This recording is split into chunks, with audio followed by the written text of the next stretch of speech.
Ahí va.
Ahí estás adentro del chat, así que corta la comunicación.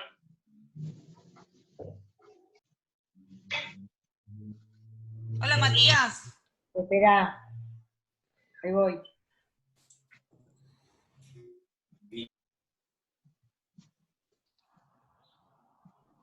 Listo.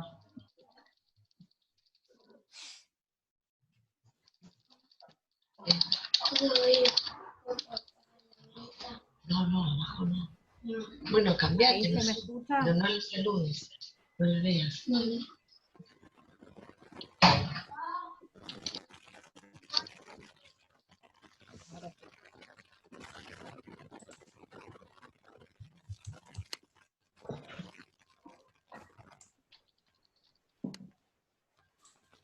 Hola, ¿se escucha? A ver, Sí, los que recién sí. entraron. ¿Sí? Hola.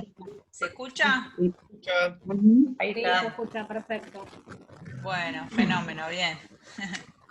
Qué lindo. Ahora silenciamos los micrófonos. Claro, ahora la idea es silenciar el micrófono. Van a encontrar en la pantalla un botón que les permite silenciar y les permite abrir el micrófono, ¿sí? Entonces la idea es que todos silencien el micrófono para que no haya ruido ambiente. Desactivar Ponete la campera. Ponete la campera.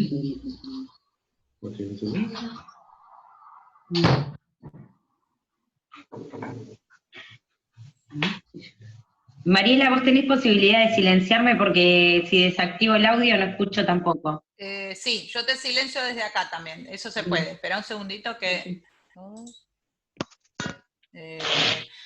¿Quién me habló recién? Yo, Marina Thompson, de La Plata. Marina, a ver... No te veo. Marina Thompson. Acá. Ah, perdóname. Ahí va. Ahí te silencié, Marina. A vos te vino bárbaro, Marina, lo de este sistema. A ver, ¿quiénes más están aquí? Melina. Acá está, Claudio. ¿Escuchás, Claudio? El audio también. Sí. ¿Vos me escuchás? Te escucho más o menos, Claudio.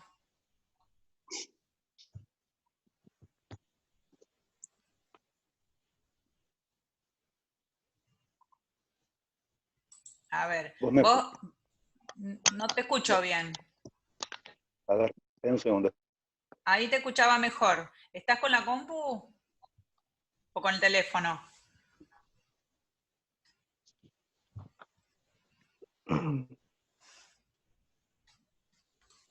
Bueno.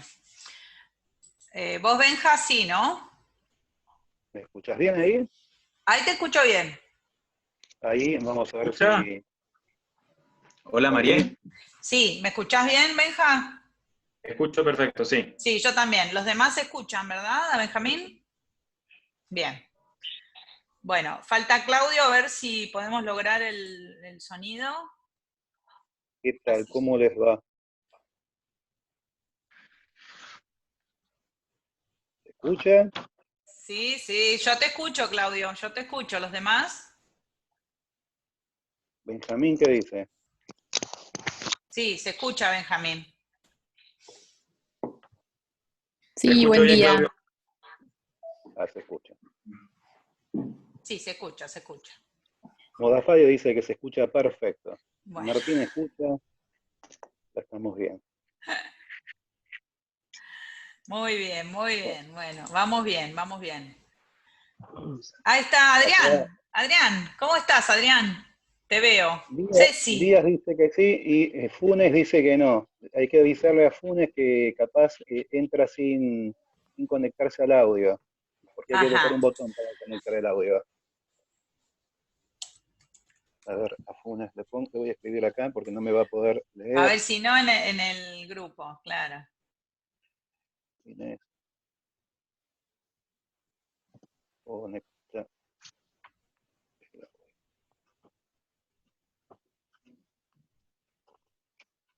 Ah, mira, sale al revés, buenísimo para escribir. Qué bueno. Bueno. Bueno, me parece que entonces si se te escucha bien a vos, Claudio, ¿qué te parece si empezamos? Voy Acá a... estamos empezando, vamos a darle un tiempito que está entrando Guido Ajá, de bueno. Rosario. ¿Qué tal? ¿Cómo les va? Es una experiencia un poco extraña esta. A mí me sirve bastante cuando hablo tener gente de carne y hueso adelante, no imágenes. Pero bueno, ha habido un evento recientemente, un acontecimiento que como tal ha dado, comenzado algo y ha comenzado otra cosa. No sabemos esta otra cosa hacia dónde se dirige. Lo que sabemos hoy día es que estamos en este aislamiento y bueno, no sabemos cuánto va a durar. Se escucha que hay esperanzas que dure poco tiempo, pero no se sabe cuánto va a durar. Por esta cuestión que tomamos la decisión de los compañeros del seminario de hacer este seminario virtual, y sin dar, si podrían pausar los micrófonos, así nos sale el audio en general. Bueno, entonces nos encontramos ante la posibilidad de hacer este seminario online. Ustedes saben que la palabra virtual trae alguna que otra complicación, por lo menos en el uso social.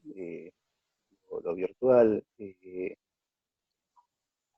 tiene un dejo de algo que queda dentro de lo potencial, ¿no? Algo, si bien por definición de diccionario uno podría decir que es algo que causa efecto,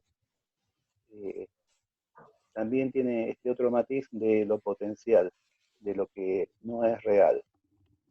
Y por otro lado, etimológicamente, virtual viene de una palabra, supuestamente, latina, que se llama virtus, y la palabra virtus nos conduce a una palabra que se llama, que es virtud. Y virtud, en su raíz, tiene una palabra que es vir. Y vir junta a la virtud con lo viril, con lo relativo al hombre. La virtud sería algo relativo al hombre, algo que tiene que ver con cierta capacidad del hombre y cierta potencia del hombre. Entonces, virtual trae una serie de problemas y al menos de mi parte elijo la palabra online. Bueno, en el día de hoy vamos a hablar, yo, Claudio Spivak, primero, porque me ven que yo estoy hablando, Mariela Coletti va a seguir, después va a estar Benjamín, y quizá haga una intervención Verónica Berenstein. La idea de hoy es hacer una charla introductoria de lo que vamos a ir tratando en el seminario. El seminario este tiene por nombre Pasión por el Juego y Ludopatía. A mí me toca hablar de pasión por el juego. les querría contar cómo llegamos a este tema y cómo llegué yo a este tema. Cuando inicié mi práctica, los primeros pacientes que recibí fueron señores o señoras con algún tipo de consumo de drogas. Y prontamente yo entré en un servicio de un hospital a trabajar, que era específicamente de tratamientos de pacientes con consumos de alcohol. Lo que me había llamado la atención en un principio de la práctica es que estos pacientes, o postulantes a pacientes, había una poca adherencia al tratamiento. Lo adjudicaba bastante a mi inexperiencia. Sin embargo, a lo largo de los sucesivos controles, lo que fue apareciendo es que había un problema en la demanda de tratamiento, que no quedaba demasiado claro qué era lo que demandaban las personas, y si demandaban algo, y sí había algo de mi inexperiencia, que era que iniciaba o daba por iniciado las entrevistas sin tener de todo localizado cuál era el motivo de consulta, entre lo cual era un momento, eso producía algún tipo de desorientación. Después la otra cuestión que me llamó la atención, que fue por contraste, empecé a recibir gente también que no tenía ningún tipo de consumo, y en estos pacientes tenía algunas intervenciones mías, tenían alguna eficacia, tenían valor de interpretación, y las interpretaciones, por lo menos en el sentido freudiano del término, con pacientes consumidores no tenían la misma eficacia, o directamente ninguna eficacia. Entonces empecé a investigar otros modos de intervención, buscando algún tipo de, justamente, eficacia. Por esa época inicié una especie de un programa de trabajo, de investigación, en torno a lo que hoy día se podrían llamar adicciones. Tuve una primera orientación que fue una frase, el encuentro con una frase de Jacques Lacan. La frase esta, Lacan la dice en abril de 1975, una frase bastante conocida, y seguramente hoy la mencione y otro día dediquemos algún tiempo para desarrollar las implicancias que esta frase tiene. La frase es el éxito de la droga está en que permite romper el matrimonio entre el cuerpo y el hace pipí. Esa es la frase. Y lo que me costó bastante tiempo de darme cuenta, lo que era obvio es que, por un lado, se hablaba de algo que era droga, no se hablaba ni de adicción ni de toxicomanía, sino se hablaba de droga. Esto también lo señala Jacques Miller en un texto que se llama Para una investigación sobre el goce autoerótico. Y lo que me costó bastante tiempo entender es esta definición de droga es una definición lacaniana de lo que Lacan entiende que es una droga. Y la otra cuestión derivada de esto es que esta droga a la que alude Lacan no implica el consumo de alguna sustancia conocida. No habla de heroína, no habla de cocaína, no habla de alcohol, no habla de marihuana.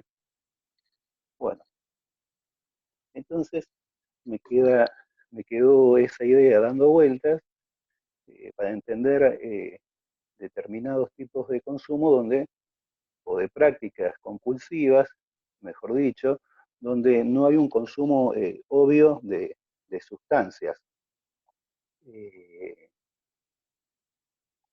A ver, tengo acá un machete.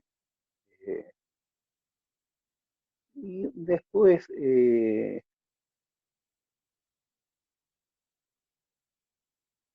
esta frase, por lo menos en lo que yo estuve investigando, leyendo, me permitió entender alguna cuestión que tiene que ver con el imaginario corporal, o lo que Lacan trabaja como imaginario corporal, lo que trabaja principalmente por esta frase es de abril de 1975, un poquitito antes, entre fines de octubre, noviembre del 74, Lacan tiene una serie de intervenciones, la más conocida es la conferencia llamada La Tercera, donde va a hablar de algo que se llaman gadgets y nos va a permitir entender esto que Lacan menciona, se llama como gadgets, a entender algo de ciertos usos de las tecnologías actuales que tienen que ver justamente con el apoyo que le brindan a la imagen corporal,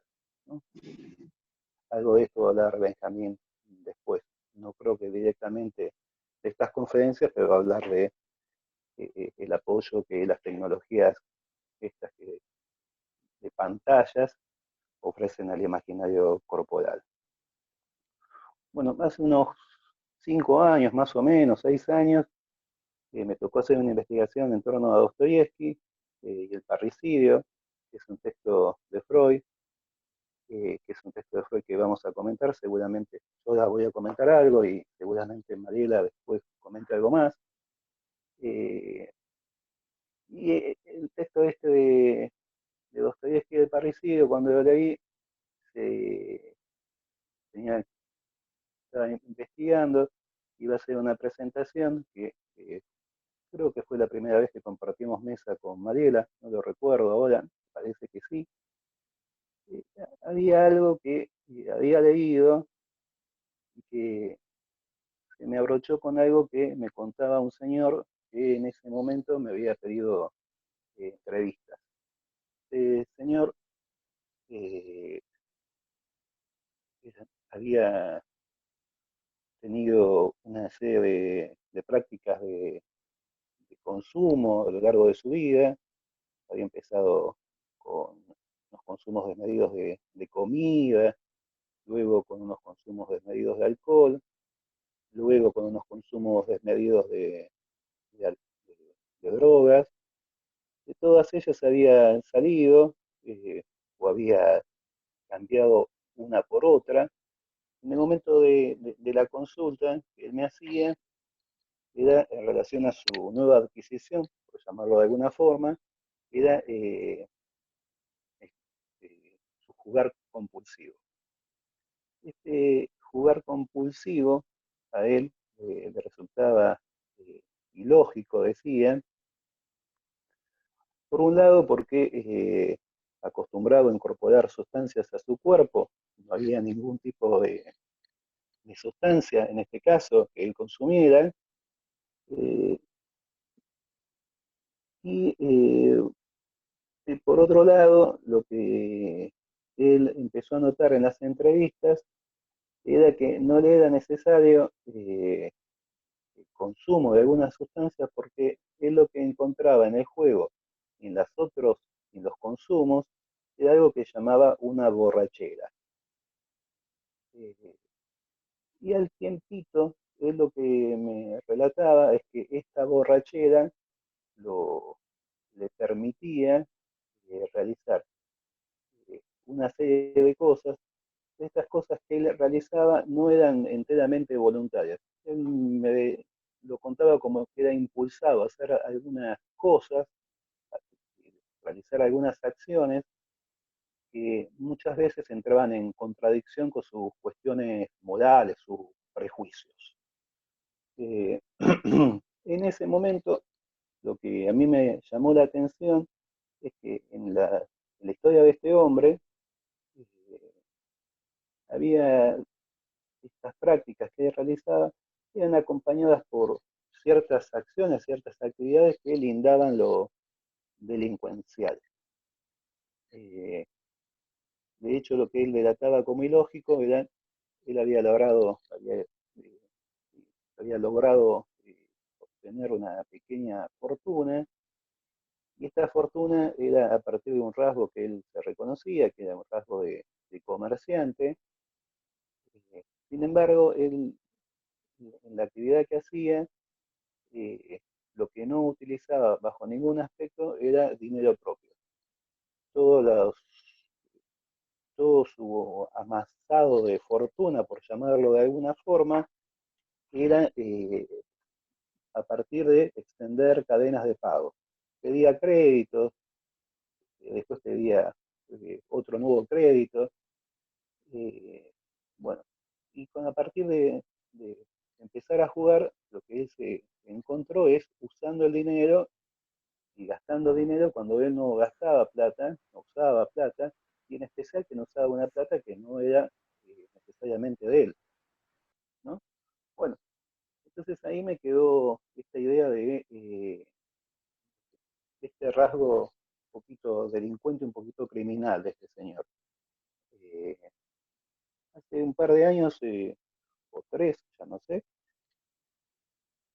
fueron las quintas jornadas de ludopatía en la Facultad de Psicología de la Universidad de Buenos Aires, y las organizaba Mariela y me invitó a hablar. Y ahí me expresé un poco en torno a esta idea que me venía rondando de la relación de lo criminal con el juego compulsivo. ¿Sí? Esta idea no es una idea enteramente alocada mía, sino que antes les mencionaba el texto este de Freud, que se llama Dostoyevsky y el parricidio, y Freud menciona, hace una mención a algo de lo criminal. Hoy voy a hacer una pequeña introducción, vamos a usar otro encuentro para detallarlo un poco más, pero bueno, les voy a contar algo de Dostoyevsky y el parricidio.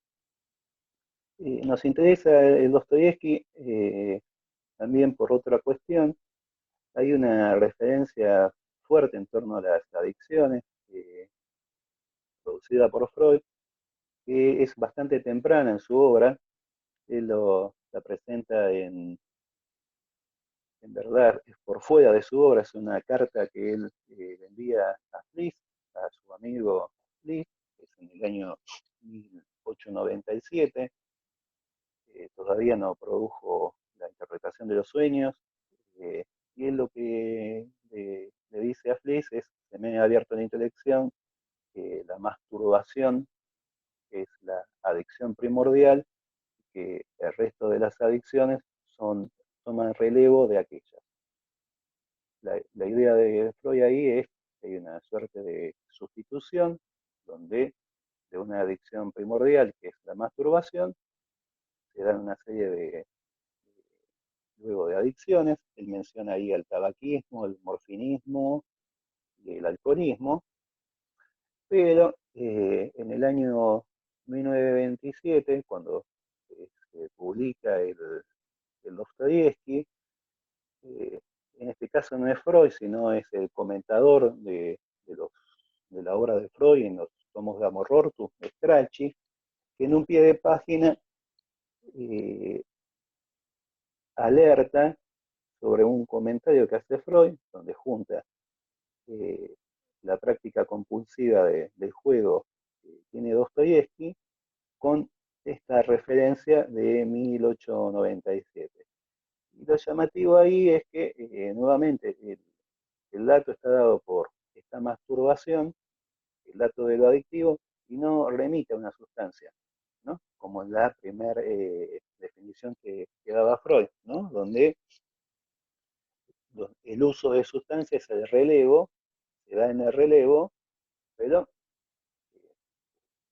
la sustancia obvia se da en el relevo, pero no en la adicción primordial.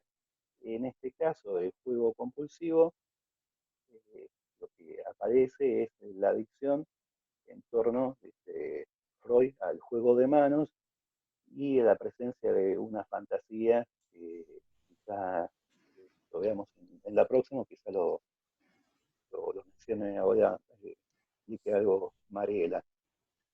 Bueno. Son más o menos 5 minutos más, Clau. Bueno, listo. Está bien. Bueno, entonces lo que como habrán entendido, nos interesa el texto de Dostoyevsky también porque es el único texto donde Freud se refiere a un señor donde esté presente el juego compulsivo. Dostoyevsky durante un tiempo en su vida fue un jugador compulsivo y Freud va a hacer una serie de comentarios en torno a esto. En el comienzo del texto él va a plantear que en Dostoyevsky hay 4 fachadas para investigar.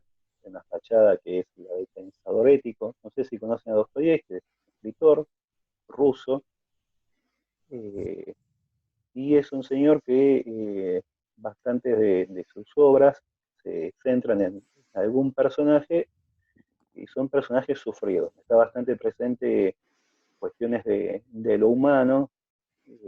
Bueno, entonces va a decir que entre las fachadas está el pensador ético, Dostoyevsky como un pensador ético, Dostoyevsky como el literato, ¿no? El escritor.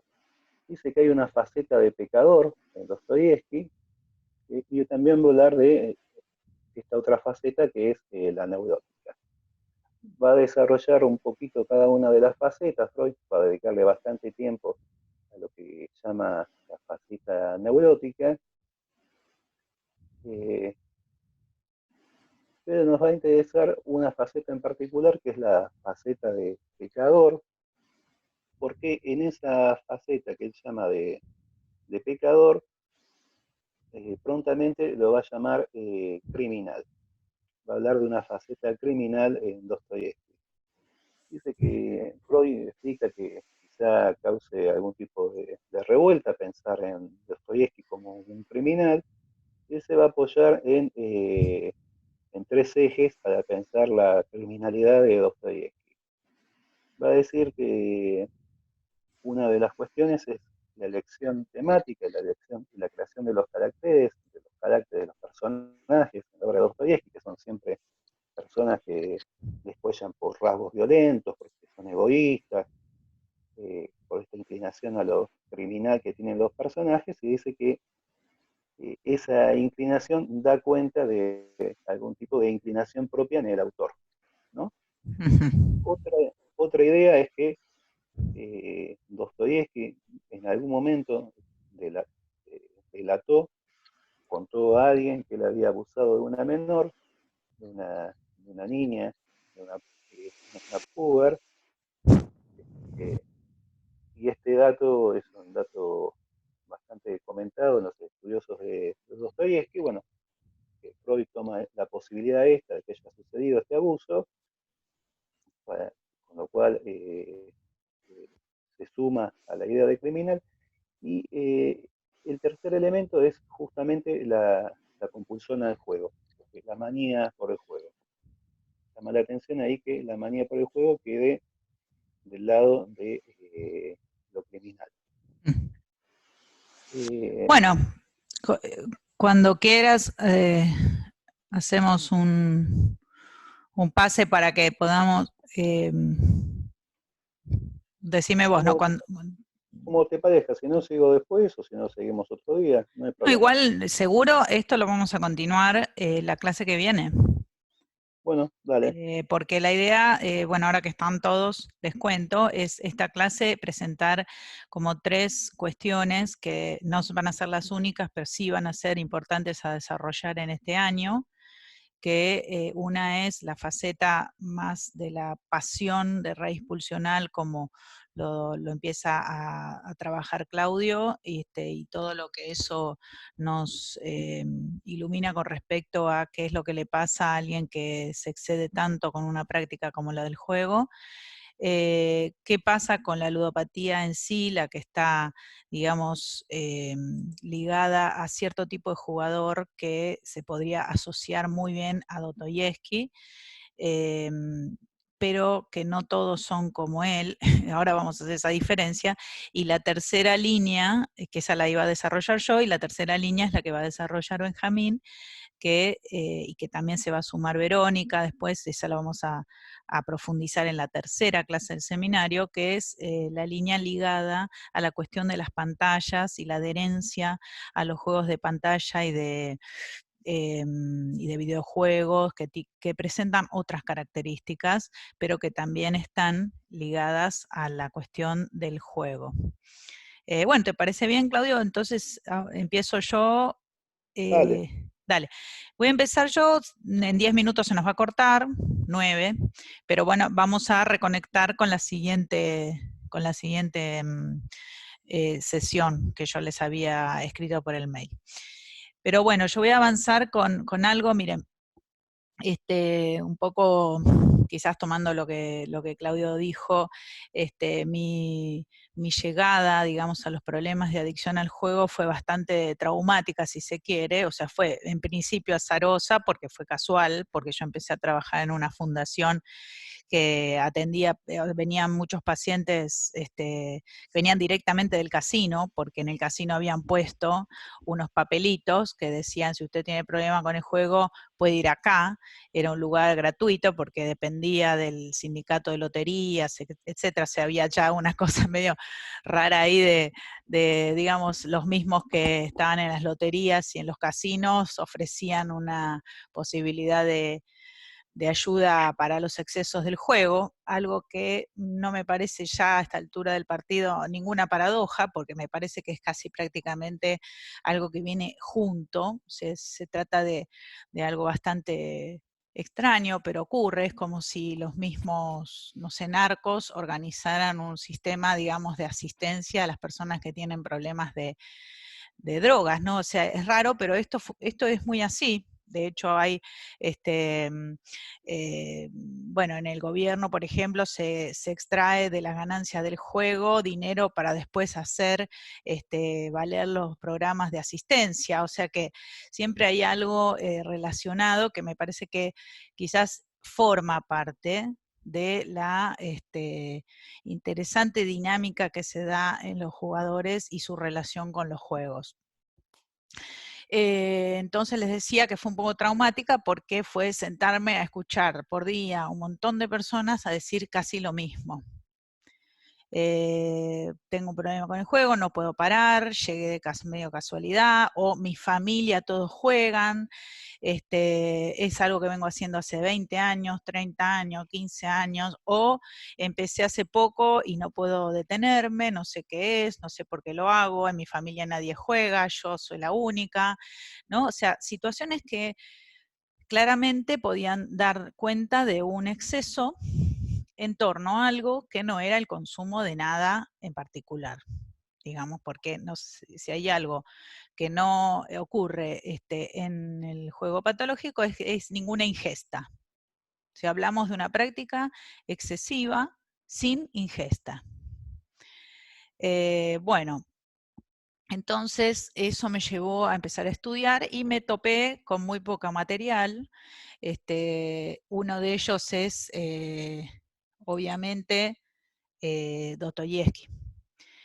Porque yo vengo del psicoanálisis y empecé a investigar sobre psicoanálisis. Y aparece Dostoyevsky, que Freud lo escribe, digamos, un poco a los apurones, por lo que dicen los biógrafos, en relación a la publicación de unas obras de Dostoyevsky, y él hace ahí referencia a varias cosas, de las que realmente me parece que podemos extraer mucho material para entender particularmente los jugadores que tienen, vamos a decir, una relación apasionada y desafiante con el juego. No son todos los jugadores así, hay muchos otros, digamos, pacientes que nos consultan que tienen una relación que no es de este estilo, que donde no aparece nada de esto, sino que parece más una cuestión de ir a perderse en un mundo, digamos, que los aleja de sus angustias, ¿sí? En todos los casos igual encontramos una función muy importante que ocupa el juego en sus vidas, y eso es lo que nos orienta a nosotros clínicamente para tratar de localizar en cada caso, ¿sí? Pero bueno, vamos primero a esta situación que les decía que tiene que ver con el jugador antiguo, si se quiere, o clásico. Yo le pongo clásico, pero porque tiene más que ver con Dostoyevski, porque tiene que ver con los jugadores de siempre, los que se han calificado como los timberos, los viciosos, ¿no? Los moralmente reprochables en su conducta, que tienen rasgos incluso casi delincuenciales, como decía Claudio, por la forma de manejarse con el dinero y con los otros, ¿sí? Ese jugador más clásico, más típico, más, uno podría decir, en este momento está siendo desplazado por otros jugadores, mucho más deprimidos, mucho más desorientados, personas grandes, personas que están como muy solas, que no pueden con sus vidas, donde la vida se les presenta como una especie de sinsentido, y esas personas aparecen como digamos, distintas a este otro jugador que les comentaba, donde aparece algo muy intenso y muy insistente, del orden de, aunque me esté yendo mal, igual voy a ganar, ¿no? O sea, como una búsqueda. Bueno, entonces, como les decía, a mí me parece que estudiar el texto de Dostoyevski en profundidad, ¿sí? El texto de él y luego el texto de su inmediato sucesor en el tema, que fue Edmund Bergler, ¿sí? Edmund Bergler fue un señor, un psicoanalista de la escuela de Freud, formaba parte de la Sociedad Psicoanalítica de Viena, atendió como a 70 jugadores con el método psicoanalítico freudiano estricto, y tiene un libro que se llama Psicología del Jugador, que está escrito en inglés, lamentablemente no está traducido, y es un texto muy rico porque nos presenta toda la fórmula, digamos, de acceso a lo que él llama la cuestión del inconsciente del jugador. Entonces, este señor Bergler nos arrima una serie de cosas que son muy útiles a la hora de trabajar con estos jugadores que son, como les decía, clásicos, más bien, en su gran mayoría hombres, grandes, es decir, que no, porque los jóvenes, digamos, tienen como quizás en este momento, en el siglo XXI, una relación con las pantallas y con el juego, digamos, online, que es un poco diferente, pero ya vamos a ver que algunos rasgos se conservan. Bueno, y les quería comentar algo que me parece un detalle interesantísimo, que lo descubrí preparando esta reunión de hoy, porque hay un psicólogo que yo lo quiero mucho, porque es un tipo súper simpático, un italiano que estuvo en varias de las jornadas que organizamos, que han sido ya unas cuantas, como 6, en la UBA, y este señor que se llama Mauro Croce, es un italiano psicólogo que ha escrito un montón de libros, también en italiano, así que se nos complica un poco la lectura, pero él ha investigado muchísimo toda la historia de los que han trabajado en torno del tema del juego, tomando psiquiatría, tomando otros psicólogos, las terapias comportamentales y también digamos, la orientación dinámica, que él llama psicodinámica, que es la freudiana.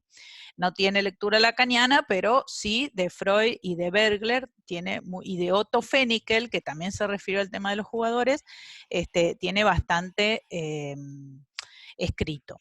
Y les quería contar que él menciona un señor que escribió un tratado de asistencia, ¿cómo se llama? Un tratado de tratamiento de los jugadores en el año 1561. 1561. Un señor que se llama Justius Pascaris. Y el tratado se llama De Curanda Ludendi in Pecuniam cupididate, porque está escrito en latín. Pero eso quiere decir del tratamiento de los jugadores compulsivos, algo así.